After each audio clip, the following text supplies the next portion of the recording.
Hello everyone, good morning, good afternoon, good evening. कैसे हैं आप लोग? सच्ची सुपर डुपर हिट है।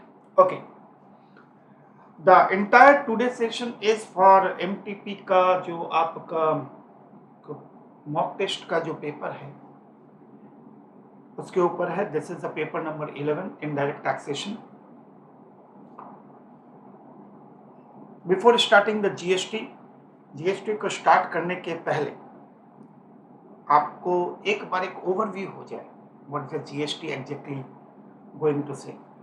और उस ओवरव्यू में एक चीज को समझना है आप लोगों को कि ये यहाँ पे आपको मोहित सर ने, गौरव सर ने सिखा दिया कि किस तरीके से टाइप करना है। तो it is nothing going to be a very hard and fast. कुछ बच्चों को बड़ी प्रॉब्लम्स हो रही है कि सर कैसे करेंगे, नहीं करेंगे। अरे घबराने की बात नहीं है यार, आज नहीं तो कल तो लैपटॉप चलाना ही है, सब कुछ करना है। ये आपके बाएं हाथ का खेल है, ठीक। तो इस पेपर को सॉल्व किया जाए। एक सीरीज सर ने स्टार्ट की है, उस सीरीज के हिसाब से हम चल रहे हैं। तो सबसे पहले मैं आपको एक जीएसटी का एक ओवरव्यू दे देता हूं, तो उसके बाद इसको पढ़ने में बहुत मजा आएगा। चलिए, जब मैं जीएसटी की बात करता हूं तो GST is a tax on supply of goods और सर्विसेज और both excluding alcoholic liquor for human consumption. Alcoholic liquor for human consumption जब भी मैं वर्ड यूज करता हूं, इसका मतलब alcoholic liquor for human consumption GST के दायरे में नहीं है। That is under still under the state excise act. तो वो नॉन टैक्सेबल है, पूरा उसे हटा दो। ऐसे कोई बंदा अगर रेस्टोरेंट में जाता है और खाने के साथ साथ बड़े भाई साहब अगर कुछ ले भी लेते हैं तो दो तरीके का इनवॉइस आएगा। एक आएगा खाने के लिए फूड बिल और एक आएगा वैट इनवॉइस। एक आएगा जीएसटी इनवॉइस और एक आएगा वैट इनवॉइस। अगर छोटी मोटी रेस्टोरेंट में जीएसटी इनवॉइस नहीं होकर बिल ऑफ सप्लाई आएगा, क्योंकि एग्जम्प्ट क्योंकि जो कंपोजिशन डीलर वाले होते हैं उनको वो बिल ऑफ सप्लाई इशू करते हैं, और जो कंपोजिशन वाले नहीं होते वो टैक्सेबल सप्लाई के लिए टैक्स इनवॉइस रेज करते हैं। तो ये बातें समझनी है। फिर मुद्दा आता है टैक्स। टैक्स तो is a financial imposition by the government to run the entire fundamental things of the country. On supply, ये सप्लाई क्या है 5 मिनट बाद। On supply of goods, what is goods and what is service.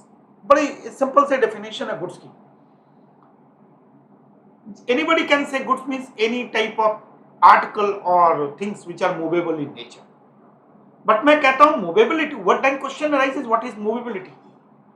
Movability को जो define किया है Mumbai municipal corporation के case study, वहां पे डिफाइन किया गया कि ऑर्डिनरली मतलब साधारणतः comma can be move from one place to other as it is. जैसा है वैसे अगर एक जगह से दूसरी जगह चला जाए तो उसे मूवेबिलिटी कहते हैं। यानी कि अगर मैं कहता हूं कि ये माउस मूवेबल है, क्यों कहता हूं? क्योंकि यहां से लेकर अगर मुझे इसे दिल्ली भी ले जाना पड़े तो मैं ऐसे ही लेके जाऊंगा। पर मैं बिल्डिंग को कहता हूं इमूवेबल, तो क्या मैं यहां से मुंबई अगर इस बिल्डिंग को लेके जाऊं तो क्या ऐसे ही जाएगा? नो, एज इट इज नहीं जाएगा, इसलिए वो इमूवेबल है। An article liable to dismantle and actual dismantle to place. एक आर्टिकल को तोड़ के ही ले जाना पड़ सकता है, इसलिए मैं जो उसे तोड़ रहा हूं, डिसमेंटल कर रहा हूं, that is called immovable. An article not liable to dismantle, वो डिसमेंटल करने की जरूरत नहीं, ऐसे ही जा सकता है। फिर भी मैंने क्या किया, इस कैलकुलेटर के 4-5 टुकड़े करके मैं लेके गया। मैंने कहा देखो मैंने डिसमेंटल किया। It doesn't make any sense. आपने डिसमेंटल किया, आपकी प्रॉब्लम है, पर ये लाइबल तो नहीं था ना, आप ऐसे भी ले जा सकते थे। बोला हाँ ये मूवेबल है। सर्विस का मतलब देन गुड्स। और सप्लाई, तो सप्लाई को जानने के पहले सबसे पहले मैं पूछूंगा नाम क्या है तुम्हारा, वो कहेगा goods and service tax. Date of birth बताओ, बोला 1 जुलाई 2017। पूरे इंडिया में नहीं नहीं नहीं 8 तारीख को। वो महबूबा मुफ्ती जी थोड़ा दिन टाइम लगा दी थी, मोदी जी को 6-7 दिन लग गए थे। तो 8 जुलाई 2017 से all one nation one tax में इंप्लीकेशन हुआ। सेक्शन 2 क्या है, तुम्हारा एड्रेस क्या है, तुम्हारा पता क्या है, घर में कौन कौन है, सेक्शन 2 डेफिनेशन सब वहीं पे पता लगेगा। सेक्शन 3, 4, 5, 6 एडमिनिस्ट्रेशन, काउंसिल कौन इसको मेंटेन करता है, किसकी रिकमेंडेशन चलती है, काउंसिल का मेंबर कौन होता है, काउंसिल का चेयरपर्सन कौन होता है, काउंसिल में किसी भी चीज को लाना है तो कैसे करेंगे, वो 3, 4, 5, 6 में एडमिनिस्ट्रेशन में। अब आता है section 7 supply. What is supply? Supply is given in section 7 and 7 को सेक्शन को उन्होंने बाइफिकेट किया। Section 7 subsection 1 clause A, clause B, clause C, 7 subsection 1 A, 7 subsection 2 clause A, clause B, 7 subsection 3। Supply section 7 subsection 1 clause A कहता है supply means STD bill आ रही है। A 71A A says STD bill आ रही है। S sale, transfer, disposal, barter, exchange, lease, licence. B plus C, B for business and C for consideration, यानी कि कोई भी सेल हो, एसटीडी कोई भी सेल हो, ट्रांसफर हो, डिस्पोजल हो, बार्टर एसटीडी बिल, बार्टर हो, एक्सचेंज हो, लीज हो, लाइसेंस हो, रेंटिंग हो, in the course of business, for the furtherance of business होना चाहिए और पैसा होना चाहिए। ये दोनों चीजें होंगी तो सप्लाई है, एक भी अगर मिसिंग होगा तो वो सप्लाई नहीं है। 71B कहता है भाई इंपोर्ट ऑफ सर्विस, बात पड़ा ना भैया, सबसे बड़ा रुपया। अगर आपने सर्विस को इंपोर्ट किया है, बिजनेस के लिए किया, नो मैटर, बिजनेस के लिए नहीं किया, नो मैटर, पैसा दिया, बोला हाँ कंसिडरेशन, क्योंकि बी कहता है 71B कहता है मैं तो बी हूं, मुझे बी की जरूरत नहीं, मुझे सी चाहिए, बी को सी पसंद है, ओनली कंसिडरेशन इज देयर। फिर कौन आया 71C फर्स्ट शेड्यूल, वो कहता है आरबीआईपी है, सप्लाई बिटवीन रिलेटेड पर्सन और डिस्टिंक्ट पर्सन, या फिर permanent disposal of business asset ITC was taken earlier. I says import of service from relative, principal to agent, agent to principal. और ये कौन है 71C है, सी कहता है मैं तो सी हूं, मुझे बी पसंद है, सी को बी पसंद है, यानी कि in the course of business होना चाहिए, पैसा हो नहीं हो, it doesn't make any sense. आरबीआईपी है। 71A ये बताएगा कि ये गुड्स है, ये सर्विस है, इस सप्लाई को गुड्स कहेंगे, सप्लाई को गुड्स कहेंगे, इसको सप्लाई सर्विस कहेंगे। 72 में negative list. Section 8 is regarding composite and mix supply. Composite और मिक्स सप्लाई का मतलब ये हुआ जब टू और more supply in conjunction and continuation and which are naturally bundle, तो उसे हम कहते हैं कंपोजिट सप्लाई। अब कंपोजिट सप्लाई सिंपल सी बात है, 5 स्टार होटल में गए, होटल का जाके पूछे भाड़ा कितना है भाई साहब, बोला 8,000। अच्छा ठीक है, मैं 1 महीने रहूंगा, 8,000 into 3, बोले एक दिन का 8,000, ये तो मेरे पूरे महीने का भाड़ा है। बोला यस सर 8,000, पर आपको ब्रेकफास्ट फ्री मिलेगा, यानी कि आप वहां पे जाओगे तो ब्रेकफास्ट आपको फ्री में मिलेगा। ये हो गई कंपोजिट सप्लाई, क्योंकि ऑर्डिनरी कोर्स ऑफ बिजनेस में 5 स्टार होटल अपने जो गेस्ट होते हैं उनको वो ब्रेकफास्ट फ्री देती है और उसके भीतर वो इंक्लूड कर लेती है। तो जब कंपोजिट सप्लाई होगी तो जब ये नेचुरली बंडल हैं, अब राजधानी में जाओगे तो आपको नाश्ता खाना सब फ्री में मिलेगा, आप एयर इंडिया की फ्लाइट पकड़ोगे तो उसमें आपको खाना फ्री में मिलेगा, विस्तारा में जाओगे तो फ्री में मिलेगा, पर इंडिगो और स्पाइस जेट में नहीं मिलेगा। बोलो ओके। तो कंपोजिट सप्लाई ये इंडिकेट करता है कि जो प्रिंसिपल सप्लाई वही मेन है, उसकी रेट को हम देखेंगे। और मिक्स सप्लाई कहता है जब 2 या 2 से ज्यादा सप्लाई, 2 और more supply in conjunction and continuation which are not naturally bundle, तो that is called mix supply. Mix supply में हाईएस्ट रेट को देखेंगे। गेहूं के साथ घुन भी पिसा जाता, हो सकता है जब 3-4 आर्टिकल साथ में उसमें कोई आर्टिकल एग्जम्प्ट भी है, फिर भी हाईएस्ट रेट पे लग जाएगा। ठीक है, हो गई बात खत्म। फिर आगे बढ़ा, अब मिक्स सप्लाई का एक एग्जांपल भी लिख सकते हो। अब बिग बाजार में गए, पता चला बिग बाजार में आप मम्मी ने 5 किलो का सर्फ खरीदा तो एक बाल्टी फ्री मिल गई, ऐसा भी हो सकता है, कई सारे पॉइंट्स हो सकते हैं। चलिए रेफ्रिजरेटर की दुकान में गए, उसने रेफ्रिजरेटर के साथ बोला भैया 10 पानी की बोतल भी लेनी पड़ेगी आपको। अरे बाबा ये कौन सा बोतल है, लेना पड़ेगा तो लेना पड़ेगा, that is called mix supply. Okay. अब आप जाते हो मिठाई की दुकान में, तो अभी रक्षाबंधन आ रहा है तो आपने देखना पूरा एक पैक मिलेगा 1100 रुपए का, 2200 रुपए, उसमें कई सारे आइटम्स होंगे और कई ऐसे आइटम होंगे जो एग्जाम भी होंगे, कोई 5% वाले होंगे, 12 होंगे, कोई 18 वाले होंगे, नो मैटर एट ऑल। और उसमें थम्स अप का एक कैन भी होगा, थम्स अप तूफानी ठंडा, तो वो डीमेरिट गुड्स 28% वाले में होगा। मिक्स सप्लाई पर सिंगल प्राइस में वो बंदा दे रहा है, हल्दीराम भुजिया वाला तो सिंगल प्राइस में दे रहा है आपको, विक्रम चावल तो सिंगल प्राइस में दे रहा है 2100 रुपये, 3100 रुपये, 40 रुपया, इन सारे आइटम को पैक करके मिक्स सप्लाई हाईएस्ट रेट में लग जाएगा। Section 9 chargeability. 9 सबसेक्शन 1 कहता है, 9 सबसेक्शन 1 कहता है the forward charges, forward charge mechanism, supplier is liable to pay GST. 9 subsection 2 कहता है 5 पेट्रोलियम प्रोडक्ट, अभी नहीं बाद में कभी, ठीक है, देखते हैं 5 पेट्रोलियम प्रोडक्ट के ऊपर जीएसटी अभी नहीं है, बाद में कब होगा आई डोंट नो। 9 सबसेक्शन 3 कहता है RCM, there are certain goods and service under which GST is reviewable by the GST is paid by the recipient, like when any service is provided by advocate to business entities whose turnover is more than 20, 10 or 40, services provided by goods transport agency to specified person, sponsorship service, service provided a director, there are a lot of services are there where RCM model is there. Section 9(4) कहता है if a registered person purchase any goods purchase from unregistered person, the registered person is liable to pay GST.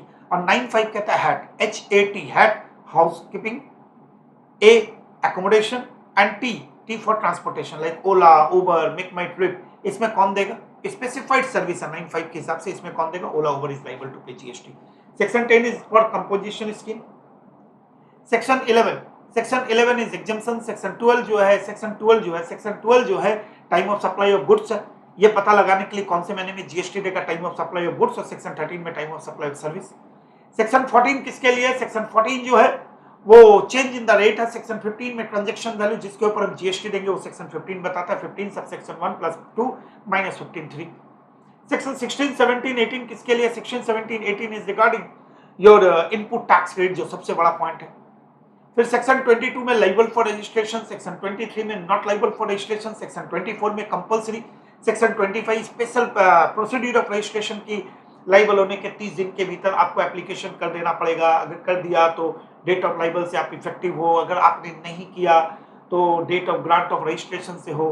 30 ये आपको सारी बातें 25(1) में बताएंगे, 25(2) और 3 में बताएगा, 4 में बताएगा डिस्टिंक्ट पर्सन कौन होते हैं, फिर पैन नंबर मैंडेटरी होता है, यूनिक आइडेंटिफिकेशन नंबर क्या होता है, ये सारी चीजें सेक्शन 25 में बताई जाएंगी। Section 26 is a deemed registration. अगर आपने एसजीएसटी में अपने आप को रजिस्टर करवा लिया है तो मान लिया जाएगा आप सीजीएसटी और आईजीएसटी में भी रजिस्टर्ड हो। Section 27 is regarding special provision for casual taxable person and non resident taxable person, CTP and NRTP. और section 28 is regarding amendment in registration certificate.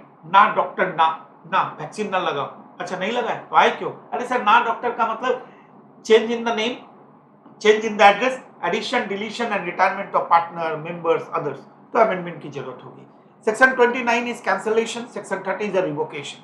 30 दिन में एप्लीकेशन करके उसको रिवोक कर सकते हैं, आपकी कैंसिल जो हुआ माफ कर दीजिए, गलती हो गई, चलिए कोई बात नहीं।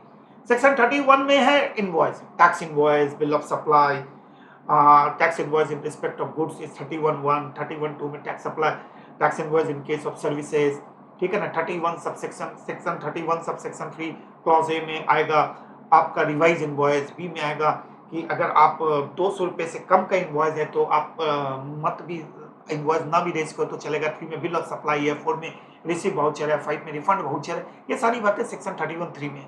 31(4) में कंटिन्यूस सप्लाई ऑफ गुड्स है, 31(5) में कंटिन्यूस सप्लाई ऑफ सर्विस के बारे में बात की गई है। 31(6) में कहा गया अगर मिड ऑफ द कॉन्ट्रैक्ट के खत्म होने के पहले अगर आप कॉन्ट्रैक्ट को टर्मिनेट करते हो तो उसमें इनवॉइस को कैसे रेज करोगे। और फिर सेल ऑन अप्रूवल बेसिस के लिए 31(7) में बताया गया। 32 बहुत इंपॉर्टेंट प्रोविजन है जहां पे ये बताया गया कि रजिस्टर्ड बंदा can only collect the GST, logic की बात है। सेक्शन 33 कहता है कि once you pay the GST, you have to indicate the amount of GST in every document and other return and challans and all this. Section 34(1)(2) is credit note and section 34(2)(3) is for debit note. 3(4) is a debit note. What is credit note? जब मैं आपको कोई चीज supply कर रहा हूँ, मुझे लगा और वैल्यू मैंने 10,000 आपसे चार्ज किया, वैल्यू चार्ज किया 10,000 पर पता चला उसका वैल्यू 8,000 की होना चाहिए, तो मैं 2,000 का क्रेडिट नोट इशू कर दूंगा। आपको मैंने 10 प्रोडक्ट सप्लाई किया, आपने 6 रिटर्न कर दिए, तो 6 के लिए मैं आपको क्रेडिट नोट दूंगा। आपको मैंने 10 सप्लाई दी, पता चला आपके घर में 8 ही पहुंचा, तो 2 जो शॉर्टफॉल हो उसके लिए मैं क्रेडिट नोट दे दूंगा। That's a credit note. Debit note, अगर मुझे लगा कि मेरा इस प्रोडक्ट का दाम 15,000 होना चाहिए, मैंने आपसे 10,000 ही चार्ज किया है, तो 5,000 का मैं आपको डेबिट नोट इशू करूंगा। और कहीं ना कहीं debit note is nothing, is a supplementary of invoice, original invoice. Section 35 में बुक्स ऑफ अकाउंट्स की बात की गई। 35(1) A, B, C, D, E books of stock, manufacturing का रिकॉर्ड, सप्लाई का रिकॉर्ड, परचेज का रिकॉर्ड, इनवर्ड और आउटवर्ड सप्लाई का रिकॉर्ड, इनपुट टैक्स क्रेडिट का रिकॉर्ड, WIP का रिकॉर्ड, फिर टैक्स पेएबल का रिकॉर्ड एंड अदर्स। और वहीं पे एक बात बताई गई है कि फिर सेक्शन 35(2) में जाएंगे तो वहां पे बताया गया है कि जो owner of the warehouse होगा या ट्रांसपोर्टर होगा, they have to keep the details. 35(3) में बोला गया कि commissioner can order you to maintain the extra books of account. 35(4) में कहा गया है कि commissioner has also power to give you relief regarding the books of accounts. उसके बाद जीएसटी ऑडिट है, 2 करोड़ के ऊपर होने से ही आपको जो practising chartered accountant, practising cost accountant go for tax audit. 36 में कहा गया you have to maintain the books account for 72 months from the end of the due date of filing of the GSTR 9, that is annual return। फिर section 37 में GSTR 1 है, section 38 में GSTR 2 है, section 39 में GSTR 3 है, section 40 में first return है, 41, 42, 43 में ITC मैचिंग है, 44 is regarding annual return, very big, GSTR 9, 9A, 9B, 9C। 45 is the annual final return, जब बिजनेस बंद हो जाता है या कैंसिलेशन हो जाता है तो फाइनल रिटर्न फाइल करना पड़ता है 3 मंथ्स के भीतर। That is your GSTR 10। And then section 47 में हम जाएंगे तो वहाँ सेक्शन 46 कहता है कि चिरकुट को नोटिस जिन्होंने अभी तक रिटर्न नहीं फाइल कर उनको नोटिस जाती है। और फिर 47 उनके ऊपर फाइन का भी प्रोविजंस है। 48 में goods and service tax practitioner है। सेक्शन 49 में पेमेंट ऑफ टैक्स है और सेक्शन 50 में इंटरेस्ट फीस और पेनल्टी की इंटरेस्ट की बात की गई।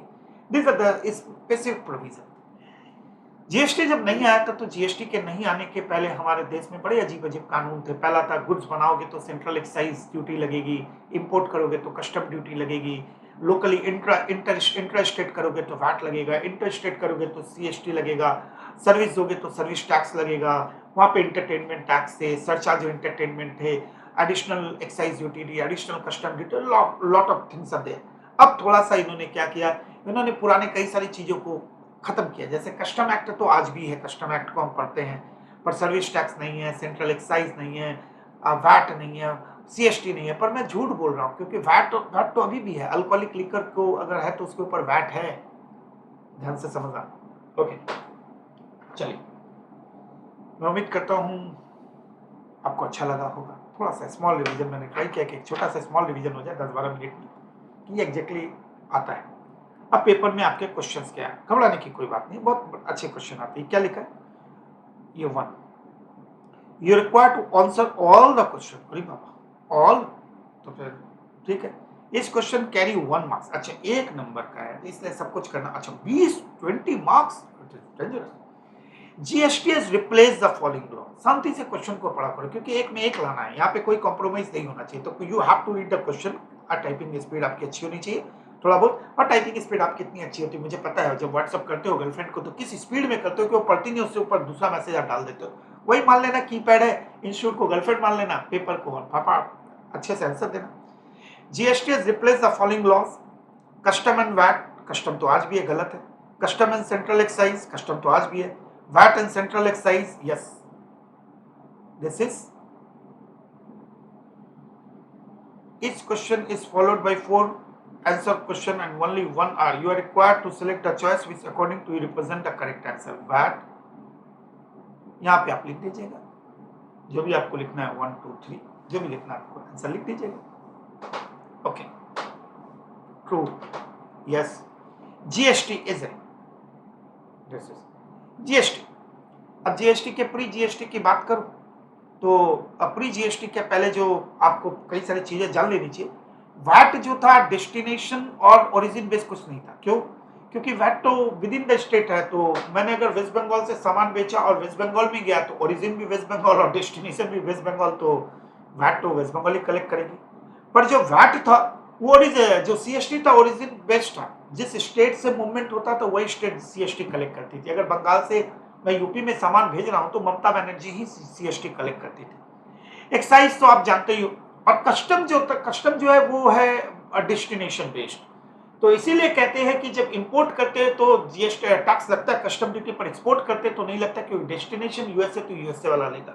तो जीएसटी जो बना वो ओरिजिन नहीं बना, वो डेस्टिनेशन बेस्ड बना। इसका मतलब है अगर गुजरात में सामान बन रहा है और दिल्ली में कंज्यूम हो रहा है तो Delhi is going to collect the GST, not Gujarat. यही तो प्रॉब्लम थी ना 2014 के पहले जब 2017 के पहले जब जीएसटी को लाया गया तो मोदी जी इसके बड़े अगेंस्ट वाले आदमी थे। उन्होंने मोदी जी ने बहुत अगेंस्ट किया। बोला क्यों? मोदी जी का कहना था कि हम सीएसटी जब लेते हैं तो ओरिजिन बेस्ड है, यानी कि जो भी सामान मैं गुजरात में बनाता हूं जब मैं दिल्ली को या आसाम को या बंगाल को या बिहार को बेचता हूं तो मेरे यहां से मूवमेंट होता है, मुझे सीएसटी का कलेक्शन होता है। बोला अच्छा, पर अगर मैं जीएसटी को इम्प्लीमेंट करूंगा और जीएसटी डेस्टिनेशन बेस है, बनाएगा कोई और दूसरा स्टेट खाएगा, दिल्ली खाएगा तो दिल्ली कलेक्ट करेगा तो हमें तो नुकसान हो गया। बोला हाँ, तो आप हमको कंपनसेट करिए इस नुकसान का। चिदम्बरम साहब तो हाथ खड़े कर दिए। बोला ना हमसे नहीं हो पाएगा। इससे जीएसटी बैक बर्नर में चला गया। मोदी जी जब 2014 में बने उनका पहला टारगेट था कि जीएसटी लेके आएंगे तो अरुण जेटली सर तो आप जानते ही हो वो, तो उनको ये समझ आ रहा था कि मोदी जी इसके अगेंस्ट में फिर भी ये जीएसटी को ला रहे हैं। तो मोदी जी ने कहा जो दो भावनाएं, there are two critical point of the GST is first that whatever is the revenue loss of the CST to each every production country, every producing state like Gujarat production state है, महाराष्ट्र प्रोडक्शन स्टेट है, तमिलनाडु कर्नाटका, ठीक है, they are the production state, इनको तो नुकसान होना ही था ना, तो इसीलिए लाया गया कंपनसेशन सेस। इन सारे स्टेट को जिनका प्रोडक्शन के कारण नुकसान हो रहा है, प्रोडक्शन स्टेट उनका जो नुकसान है, उनको कंपनसेशन सेस दिया जाएगा। और कंपनसेशन सेस जो लगता है केवल डीमेरिट गुड, जिनका रेट 28%, मोटर कार, टॉबैको, पान मसाला, ये सब जो प्रोडक्ट है, कोल्ड ड्रिंक, ये सब डीमेरिट गुड्स के ऊपर कंपनसेशन सेस कलेक्ट किया गया और उसके बाद इन जितने भी स्टेट उनको कंपनसेट किया गया।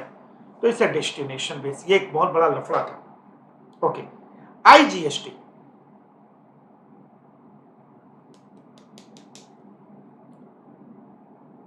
वैसा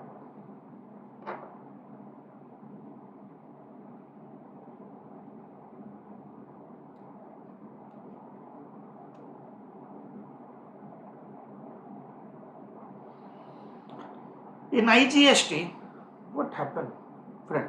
IGST, GST means goods and service tax. I stand for integrated, C stand for central, S stand for state, तो ये आ गया integrated. Who is the chairperson of GST council? देखो प्राइम मिनिस्टर तो नहीं है, पर हमारे जो फिनांस मिनिस्टर जो होते हैं ना, फिनांस मिनिस्टर, वो इस जीएसटी काउंसिल के हेड होते हैं, finance minister of the country. और उसके जो मेंबर होते हैं, जितने स्टेट होते हैं ना, उनके सारे फिनांस मिनिस्टर को वो लोग क्या करते हैं, या कोई भी बंदा जो नॉमिनेटेड होता है, तो फिनांस मिनिस्टर के ये हो गए हेड, चेयरपर्सन। कौन देखता है? निर्मला सीतारमन जी देखती है। Under the GST law the phrase goods does not include which of the following? Goods include actionable claims, include growing crops on the land, includes money and furniture, money and securities, ना तो ये goods है और ना service है। The limit of exclusive economic zone in India from the nearest point of the baseline, which words according to you appropriate fill in the above balance? अब exclusive economic zone बोला है ना, अपने India को हमने baseline से 3 part में बांटा है, 12 nautical, 24 nautical and 200 nautical. 12 nautical तक हम कहते हैं Indian territorial water, India include Indian territorial water, direct tax में भी यही है। Then 12 plus 12, 24 is the Indian contiguous zone, Indian custom water, और अप टू 200 नॉटिकल माइल जो आपका है वो क्या है, 200 नॉटिकल माइल तक आपका एक्सक्लूसिव इकोनॉमिक जोन है। तो the limit of exclusive economic zone पूछा है, तो आप इतना तो कर ही लेंगे, इसमें तो किसी तरीके की दिक्कत ही बात नहीं है। ये हो गया 200 nautical mile. The safeguard duty impose, the safeguard duty, अभी एक क्वेश्चन है सेफगार्ड ड्यूटी। अच्छा, दिस इज अ कस्टम का क्वेश्चन। मैं अभी आपको कस्टम नहीं कराने का, मैं तो फिल इन द ब्लैंक्स कर दूंगा, मैं तो कर दूंगा।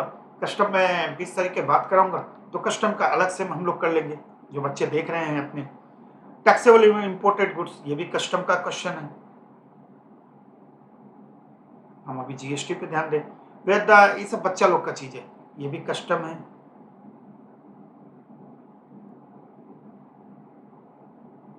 कस्टम है, हाँ, ये आ गया जीएसटी के। Which of the following manufacture can not opt for composition levy? Composition levy यानी कि अंडर सेक्शन 10। अंडर सेक्शन 10 में एक पॉइंट है कि कंपोजिशन लेवी किसके लिए होता है, पहले ये बताओ, तो दिमाग में जोड़ डालो।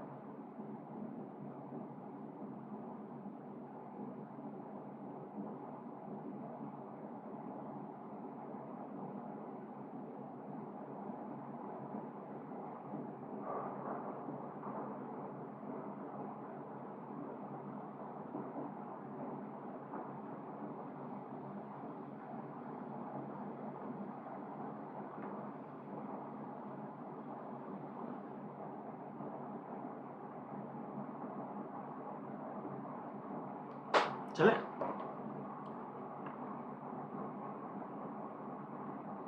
Composition levy is the scheme only for traders, जो सप्लायर ऑफ गुड्स होते हैं। अंडर सेक्शन 10 सबसेक्शन 1, 2, 3, 4 एंड 5, ये 5 सेक्शन में पूरे कंपोजिशन को डिफाइन किया गया। करंट ईयर में क्या मैं इस स्कीम को ऑप्ट कर सकता हूँ? ट्रेडर मुझसे पूछेगा तो आपको एकदम कर सकते हो। पिछले साल का टर्नओवर बताओ। अगर पिछले साल का टर्नओवर अगर 1.5 सीआर उससे कम है तो मैं इस साल कंपोजिशन कर सकता हूँ। बट कुछ स्टेट है, कौन से स्टेट है? जैसे make my trip to Nagaland. Make my trip to Nagaland किसको मैंने कहा? मैंने मूसा भाई को कहा कि make my trip to Nagaland. Manipur, Meghalaya, Nagaland, Tripura, Mizoram, Uttarakhand, Sikkim and Arunachal. ये 8 स्टेट में लेस देन 75 लाख है, रेस्ट ऑफ इंडिया में less than equal to 1.5 CR। तो आप कंपोजिशन स्कीम को ऑप्ट करो। कंपोजिशन स्कीम कौन ऑप्ट नहीं कर सकता? 10(2) में बताया गया कि if you are engage in inter state supply of goods, नहीं कर सकोगे। अगर आप ई कॉमर्स के थ्रू करते हो तो नहीं कर सकोगे। अगर आप सर्विस प्रोवाइड कर रहे हो अदर देन रेस्टोरेंट सर्विस तो आप नहीं कर सकते। पर अभी एक अमेंडमेंट था थोड़े दिन पहले कि एक ट्रेडर अगर ट्रेडर है और वो सर्विस भी दे रहा है तो वो कर सकता है, प्रोवाइडेड जो सर्विस का जो क्वांटम होगा वो जो होगा वो कितना होगा, उन्होंने कहा कि वो होगा आपका 10% ऑफ एग्रीगेट टर्नओवर और 5 लाख विचेवर इज है, तो वो ठीक है ये। पर उसके बाद उन्होंने लिखा कि भैया आइसक्रीम ना खाना, आइसक्रीम खा के सिगरेट ना पीना, रजनीगंधा और विमल जवा केसरी, जो जुआ केसरी, हाँ उसको भी दिमाग मत लगाना, और एरेटेड वाटर, पानी में डूब न जाना। तो ये 4 आइटम थे। कौन कौन से? मैन्युफैक्चर ऑफ आइसक्रीम, टोबैको, पान मसाला, एरेटेड वाटर, ये लोग कंपोजिशन स्कीम को ऑप्ट नहीं कर सकते हैं। तो यहाँ पे क्या, manufacture of paan masala, manufacture ice cream, manufacture tobacco, all of the above. चलो ऑल ऑफ द अबव हो गया। On which GST is payable in respect of service rendered to an employ by an employer. बाप रे बाप, ये क्या क्वेश्चन पूछा है? आपको लगता है अच्छा क्वेश्चन? ना, हमें तो नहीं लगता है। चलिए, on which basis GST is payable in respect of service rendered to an employer by employee? Service दे रहा है किसको? एम्प्लॉयर को। जहां तक मुझे पता है ये नेगेटिव लिस्ट का आइटम है। नेगेटिव लिस्ट में एम्प्लॉयर को जो सर्विस है वो नेगेटिव लिस्ट से प्रोवाइडेड एज पर कॉन्ट्रैक्ट दे, एज पर कॉन्ट्रैक्चुअल ऑब्लिगेशन के हिसाब से।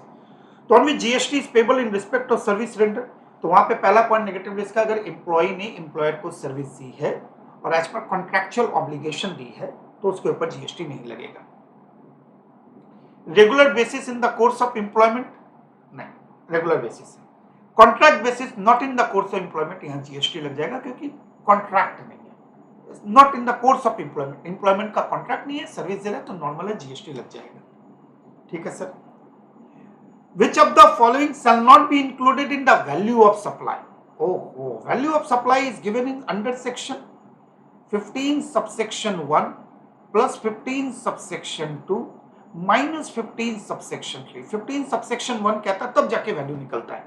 15(1) कहता है transaction value means price actually paid और payable for the supply of goods, but and 15 subsection 2 clause A कहता है any type of taxes, duties, fees, charges other than taxes under this act.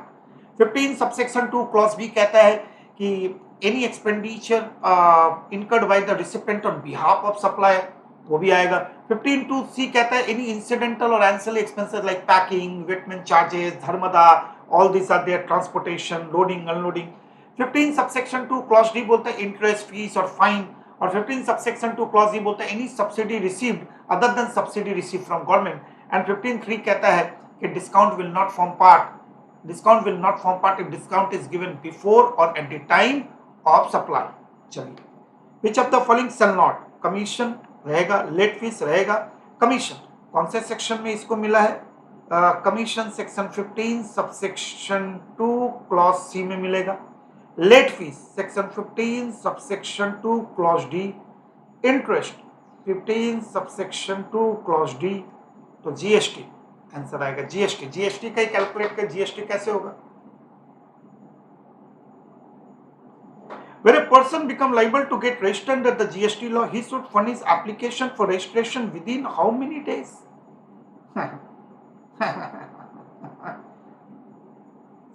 ये कहां पे हम पढ़ेंगे? ये हम सेक्शन 25 सबसेक्शन 1 में पढ़ेंगे। Once you liable for registration, you have to make an application for registration. You have to make an application for registration within 30 days from the date of liable.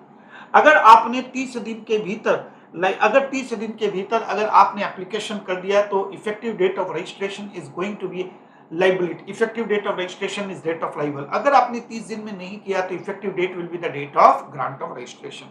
Which of the following tax is levied in inter state? Inter याद रखना, with in the state करोगे। देखो, अगर मैं एकदम ऐसे रखो, अगर मैं वेस्ट बंगाल टू वेस्ट बंगाल में करूं, इसको भूलना मत। WB टू WB में करूं तो इसे हिंदी में बोले, इंग्लिश में बोलेंगे इंट्रा। तो इंट्रा जब होता है तो इंट्रा में क्या लगता है, CGST और SGST, ठीक है। और वहीं से वेस्ट बंगाल से अगर मैं सामान बेच रहा हूं दिल्ली में तो बाउंड्री चेंज हो गई, बाउंड्री चेंज होते ही लग जाएगा IGST, ठीक है ना, IGST। पर अगर लड़का पूछे कि सर मैं चंडीगढ़ टू चंडीगढ़ कर रहा हूं तब क्या लगेगा सर, चंडीगढ़ तो union territory without state legislature है। बोला हाँ सर वो तो मुझे ही पता है, इसलिए तो पूछा आपसे। ओके, तब लगेगा आपका CGST तो लगना ही है और UTGST। पर अगर मैं चंडीगढ़ से वेस्ट बंगाल दूं तो क्या लगेगा, IGST। कहने का मतलब अगर बाउंड्री चेंज होती है इंटर स्टेट होता है IGST, तो आंसर क्या आएगा, IGST। मजा आ रहा है, समझो उसके बाद कर। Fill in the blanks means that where goods are cast into sea to reduce weight of a ship। अच्छा ये तो जिसम ओवरलीड कस्टम है, बेसिक कस्टम ड्यूटी है। Renting of marriage own by, अच्छा ये आ गया renting of a marriage hall own by trust, this is section number 11। और 11 का एंट्री नंबर 1 ही है, ट्रस्ट वाला जो एंट्री नंबर 1 है। तो renting of a marriage hall by the trust registered under 12AA of the income tax act 1961। याद रखना ये ट्रस्ट का एग्जेम्पशन तभी मिलता है सेक्शन 11 में अगर वो इनकम टैक्स एक्ट में रजिस्टर्ड है। तो अगर इनकम टैक्स एक्ट के सेक्शन 12A में एप्लीकेशन फॉर रजिस्ट्रेशन होता है, 12AA में आपका grant of registration by the commissioner होता है। तो इस पर्टिकुलर चीज को आपको समझ लेना पड़ेगा। ये कहते हैं कि 12 किसको दिया है, मैरिज हॉल दिया। देखो 2-3 चीजें हो सकती है, एक तो रूम दिया तो 1000 रुपया, मैरिज हॉल दिया तो 10,000 रुपया, ठीक है सर। अच्छा मैं आंसर क्यों बता रहा हूँ, सॉरी, ठीक है। Not exempt where charges more than, not exempt इन्होंने उल्टा पूछा क्या, नॉट एग्जेम्प्ट जब चार्जेस मोर देन 10,000।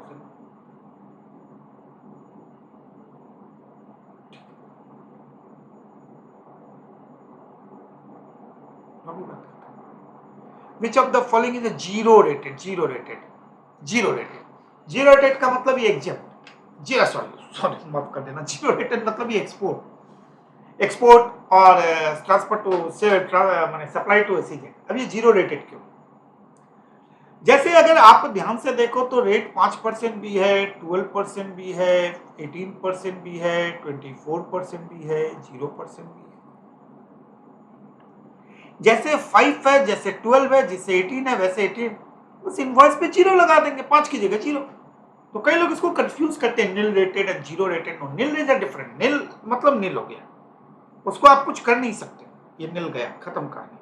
निल मतलब निल अलग हो गया, नॉन टैक्सेबिलिटी में चला गया, एग्जेम्पशन में चला गया।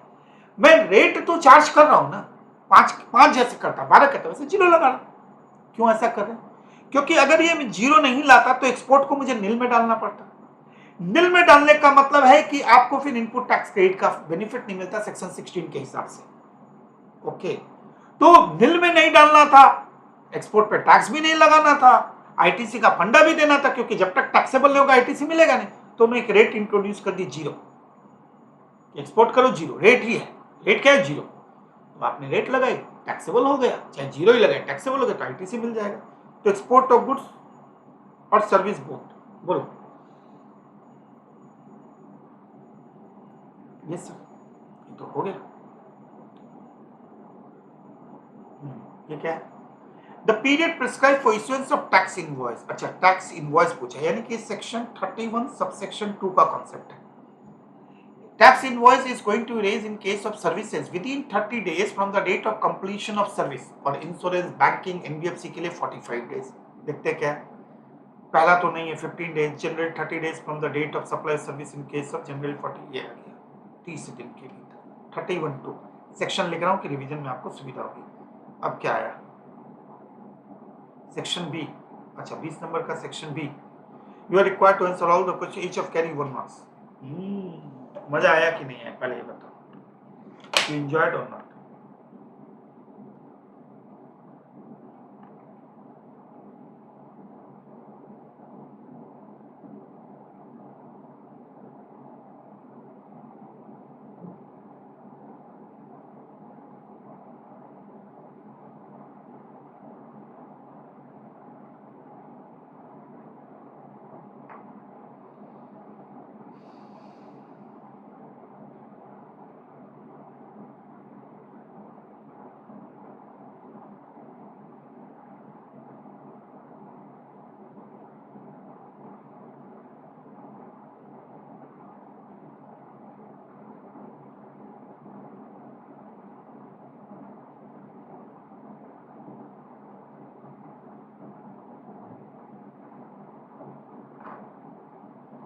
Let's start.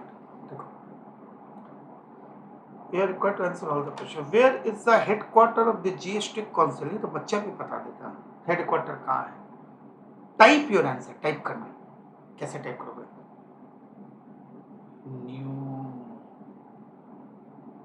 Delhi.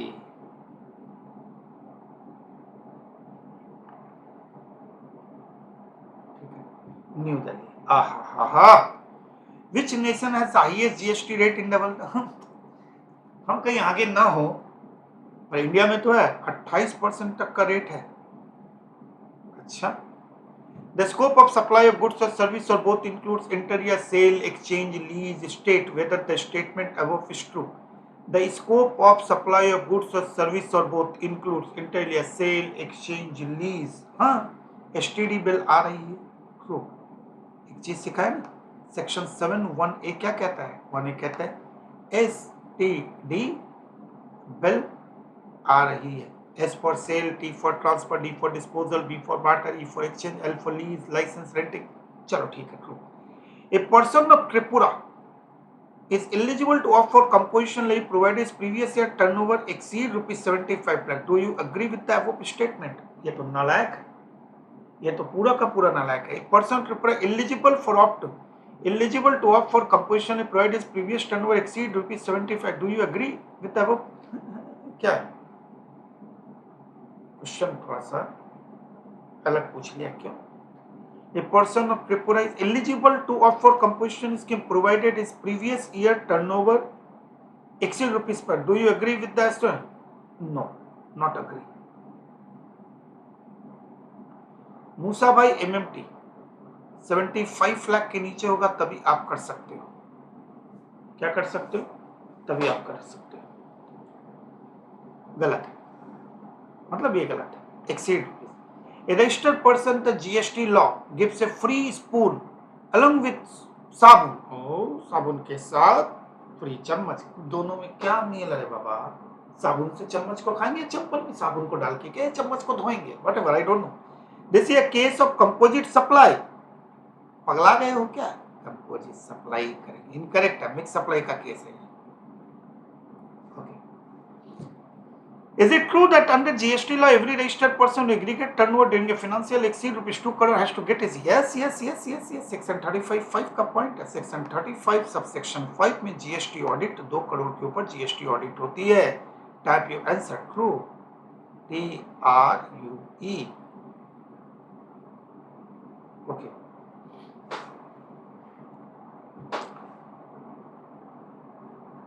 Do you agree to the following statement? Input credit can be claimed for machine purchase and sent directly to a job worker registered at a taxpayer. हाँ, एकदम कर सकते हैं. कोई टेंशन की बात ही नहीं है. बोलो क्यों सर? ओ भाई साहब, मैंने मशीन परचेज की टिस्को से और बीच में जॉब वर्कर का घर फैक्ट्री और मेरी फैक्ट्री है. मैंने कहा यार मैं अपने घर लाऊंगा, फिर जॉब वर्कर वहीं से देते. तो बात तो यही है ना. Do you agree? Yes. Type करो yes, agree. Section 16 है.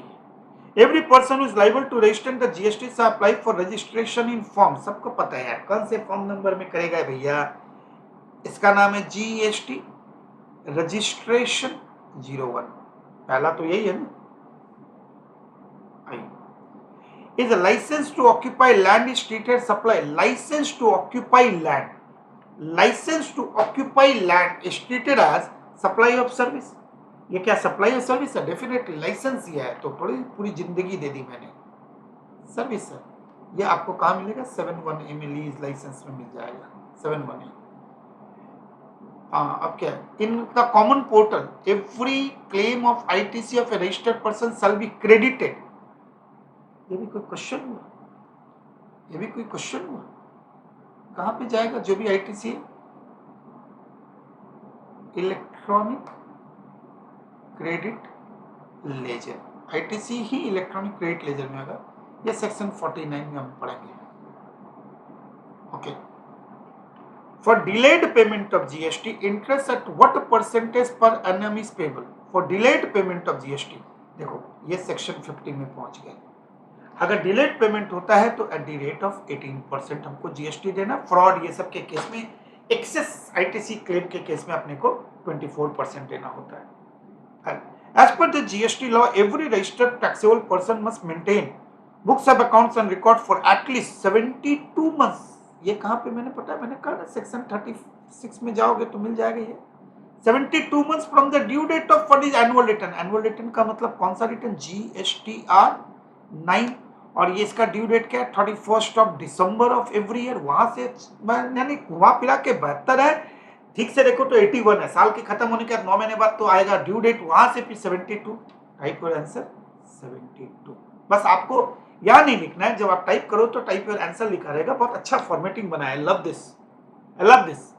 यस सीएमए इंस्टीट्यूट, आपने बहुत अच्छा काम किया, स्टूडेंट विल लव दिस। आपका समय भी कम लगेगा, आप सोचोगे लिखोगे तो आपका समय भी कम लगेगा। एक और चीज, कभी कभी स्पेलिंग भी गलत हो जाती है, तो जब कंप्यूटर में टाइप करोगे तो वो तुरंत गलत को सही भी कर लेगा। ये बहुत बड़ा बेनिफिट होता है ना। हमको लगता है हमने इंग्लिश सही लिखी कि नहीं लिखी, लफड़ा ही खत्म ना। इन case of death of A taxpayer who can request the cancellation. Cancellation मतलब ही हो गया सेक्शन 29 सबसेक्शन 1। अगर एसएससी की डेथ हो जाए तो कौन करेगा, तो लॉजिक की बात है लीगल, ये कौन गया लीगल हायर करेगा कि भाई वो तो चले गए, अब हमारा कैंसिल कर दो, लीगल हायर। Gift exceeding how much in value of financial year by an employer, बकवास question. Gift exceeding how much in a value in a financial year by employer to employ shall constitute supply of goods and service. Supply of goods and service ये पता होगा आपको, more than 50,000। ये आपको कहां पे, इसका डिटेल्स कहां पे मिलेगा, इसका डिटेल्स आपको मिलेगा 7 subsection 2, sorry my mistake 7 subsection 1 clause C schedule 1 में मिल जाएगा आपको सारी चीजें। Toll receive from highway of a place to A, toll receive from a highway of place A to place B is 60 lakhs and commission on such receipt is rupees 6 lakh। देखो भैया ये section 11 का question है toll plaza का। Toll plaza पे जब तुम गाड़ी क्रॉस करती है for right to use the road, तो टोल प्लाजा पे जो टैक्स जो देते हो उसके ऊपर जीएसटी नहीं है। पर जो ये क्या करते हैं नेशनल हाईवे अथॉरिटी, ये कई आउटसोर्स करके रखे हैं, तो आउटसोर्स ही जो वहां पे बैठ के टोल कलेक्ट करे सरकार को पैसा दे देती है, उसके बदले कमीशन आता है। तो इसके ऊपर तो नो जीएसटी है, ये तो टोल का कलेक्शन है। पर जो कमीशन अर्न्ड है इसके ऊपर what shall be the value of taxable supply 6 lakh.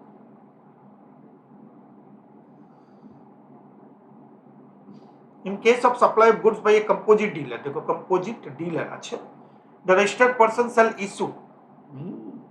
अब ये कंपोजिट डीलर मतलब मैं मान के चल रहा हूं कंपोजिट डीलर की जगह इसको क्या लिखना चाहिए था, कंपोजिट डीलर कंपोजिशन डीलर लिखना चाहिए था, पर फिर भी ठीक है कोई बात नहीं। अंडर सेक्शन 10 कंपोजिशन स्कीम में सेक्शन 10 में, और जो एग्जाम सप्लाई करते वो टैक्स इनवॉइस रेज नहीं करते, बिल ऑफ सप्लाई इशू करते। क्या करते हैं, बिल ऑफ सप्लाई।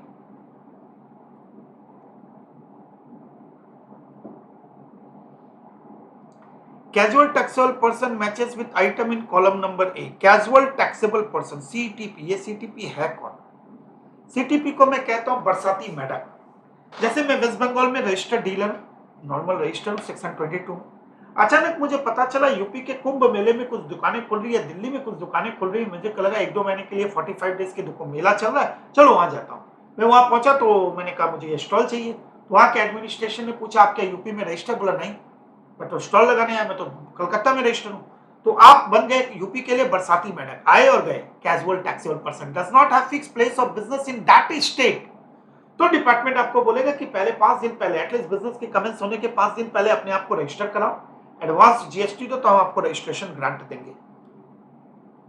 तो casual taxable person matches with the item in column A, no fix place of business in state, no fix place of different GST but 1 PAN number तो एक ही है बंदे का, इसमें तो कोई दिक्कत की बात ही नहीं है।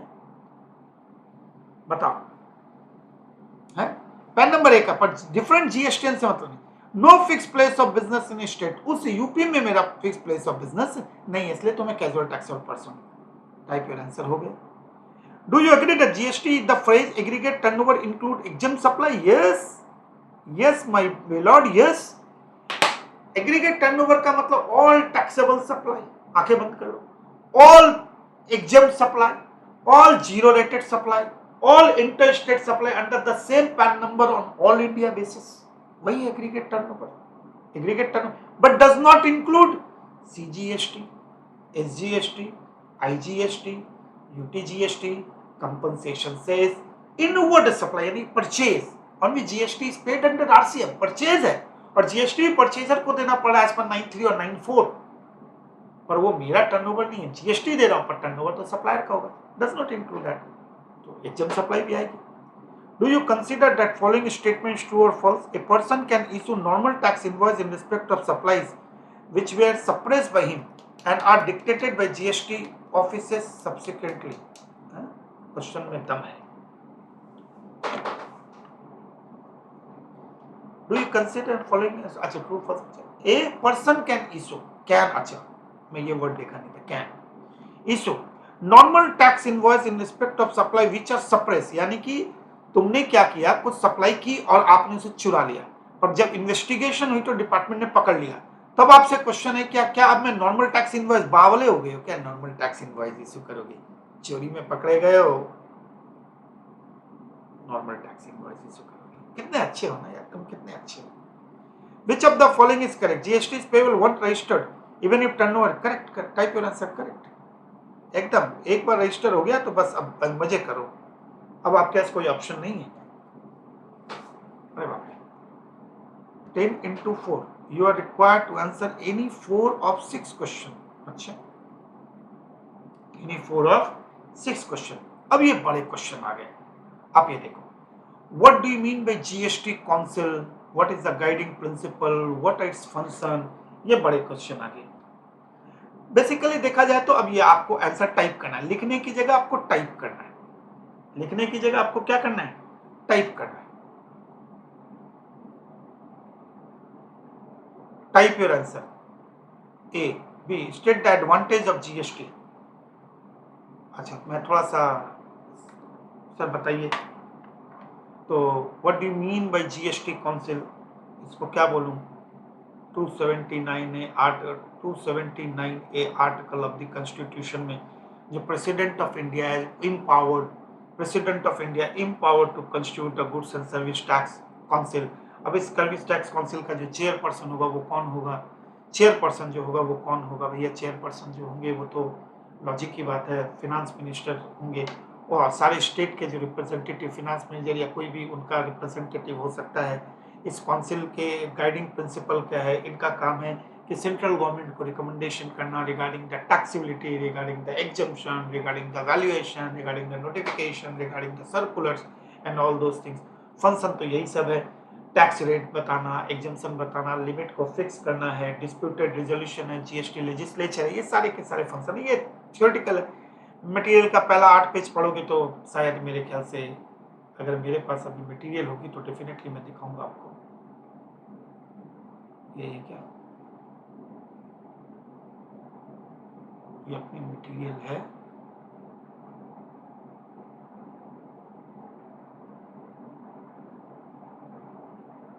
थोड़ा बहुत है,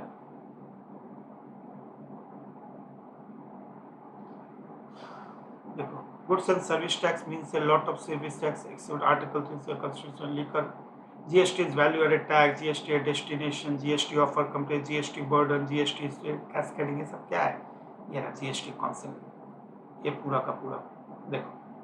GST काउंसिल क्या है, जॉइंट फोरम ऑफ सेंटर और स्टेट, सबको पता है, with function under the chairmanship of union finance minister यानी कि Nirmala Sitharaman ji, and will have minister nominated by state and UT, basically उनके फाइनेंस मैनेजर जाते हैं।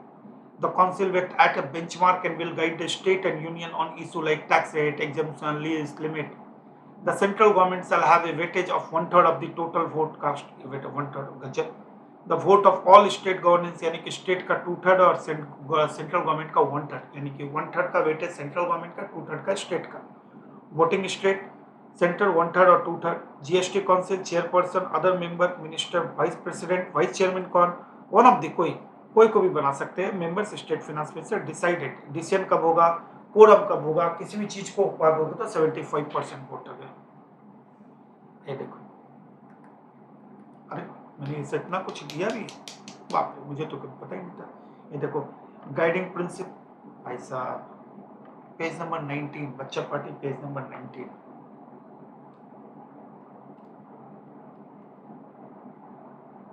मुझे नहीं पता था, इस पे भी क्वेश्चन पूछ लेगा, पूछ लिया, अच्छी बात है। पेज नंबर 1 गाइडिंग प्रिंसिपल, यही क्वेश्चन है ना।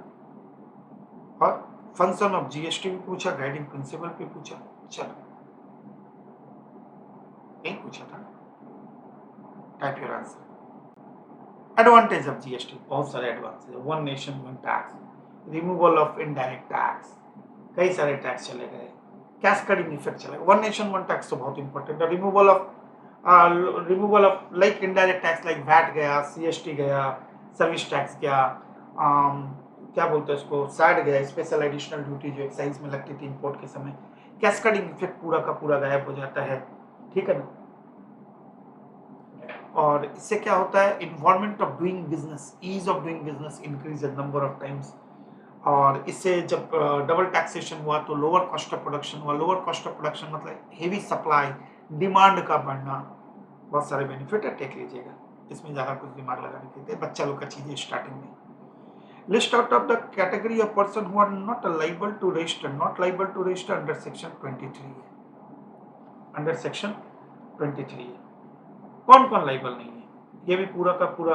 और क्या क्वेश्चन पूछा, section 20 state at least 4 category of person who are required.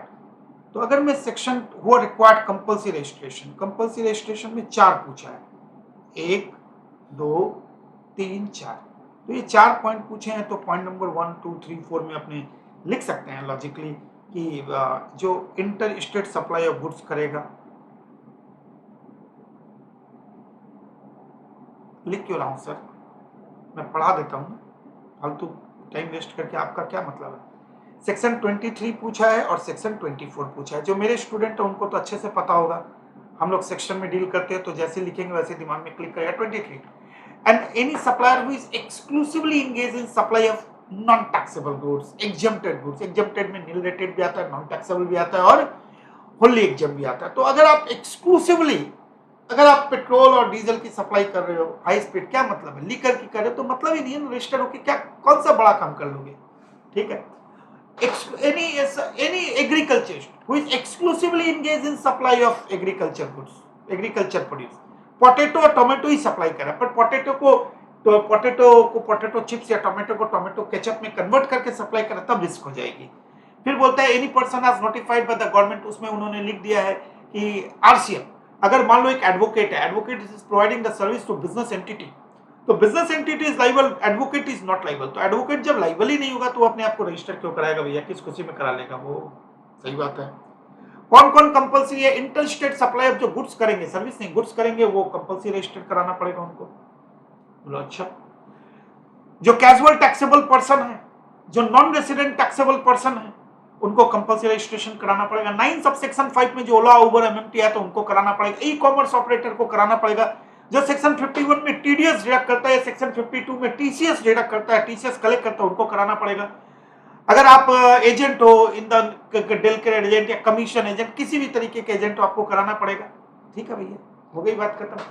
और उसके बाद है कि अगर आप इनपुट सर्विस डिस्ट्रीब्यूटर हो तो आपको कंपल्सरी रजिस्ट्रेशन कराना पड़ेगा। सेक्शन 24 का क्वेश्चन है। चलिए, कितना अच्छा है, मैंने आपके पेपर को देख के इससे अच्छा लग रहा है कि पहली बात तो छोटा छोटा लिखना है, स्पेस दे दिया, छोटा छोटा है। एक सबसे अच्छी बात है, कहानी नहीं बनानी है, जो मेन मुद्दे वो लिख के निकल जाना है।